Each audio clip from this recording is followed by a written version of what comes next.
За Баянгор аймгийн нэгдсэн эмнэлгийн ахмадын кабинетийн сувилагч Хонгор байна. За таныг одоо ахмад насны хам шинжээг илрүүлэх АИКО үнэлгээгээр үнэлэх гэж байна. Та бэлэн байна уу? Үнэлгээнд хамрагдахад бэлэн байна.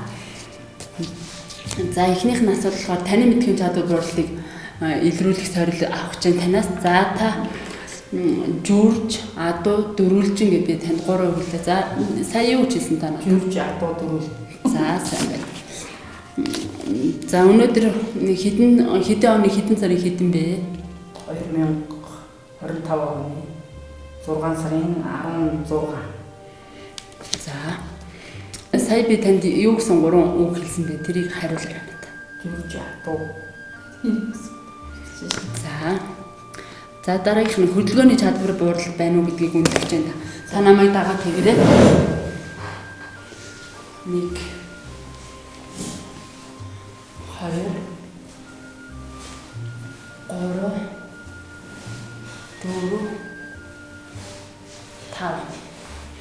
5. За энийг болохоор 5 удаагийнхыг 10 секундын хугацаанд хийх ёстой. За энийг болохоор хэвийн хийж байна. Таны хөдөлгөөний чадвар хэвийн байна гэсэн үг. За дараа нь танд хоол тэжээлийн доройдол байна гэдгийг асууж тодруулна. Та сүүлийн 3 сарын хугацаанд ямар нэгэн шалтгаангүйгээр биеийн чинь 3 кг-аас илүүтэйгээр буурсан шинж тэмдэг илэрсэн үү танд? Илрээгүй. За хоолны дуршил буурсан уу? Үгүй. За энэ хэвийн.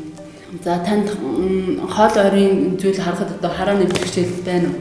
Баггүй. Даралт ихсэх, чихрийн жижиг өвчнөөр өвчлөх шинж тэмдэг өвчнүүд байна уу танд? Даралт ихсдэггүй юу танах? За даралт ихсдэг. Даралтны юм уудгүй юу? Уудгүй. За тэгвэл харааны бэрхшээлгүй гэж үнэллээ.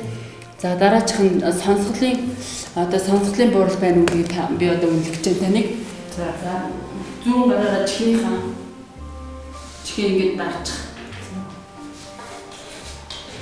За ингээд 50 метрийн зайнаас би шивний үг хэлнэ. Шивний 3 үг хэлэхэд таасан дагаж аюу сонсож үзаа юу гэж сонсож чадж байгаа үг гэж би одоо үнэлж байна.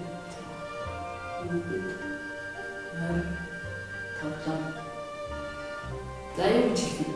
Хүүхэд морь тавлаа. За одоо зүрүүлээд нөгөө гараа. Чихний хам тавчих жоохон ингээд уушаачих. Цэцэг байшин. Юу гэж хэлсэн? Цэцэг байшин. За сонсголын бууралтгүй гэсэн үг. Хэвийн байна гэсэн сонсгол хэвийн байна гэж үнэллээ. За дараа нь сэтгэл хөдлөлийн асуудал байна уу? Сүүлийн 2-7 хоногийн хугацаанд сэтгэлээр өнөө хайж төвших ямар нэгэн одоо чочирсан тийм асуудал байна уу танд? Байхгүй. Хийж байгаа зүйлээ хийхгүй болох, залхуу хөрөг ингээд дуртай юмдаа дургүй болох тийм шинж тэмдэг илэрсэн үү? Мэдгэсэн алга. За таныг одоо ахмад насны хам шинжийг илрүүлэх АИКО үнэлгээний 6 асуумжийн дагуу үнэлэхэд та бүгдэнд нь үгүй гэж хариулсан тул таныг эрүүл насны гэж үнэлнэ. Хэрвээ одоо энэ асуумжинд тийм гэж хариулах юм бол цаашид лавшруулан үнэлгээг одоо ахмадын эмч хийдэг байгаа.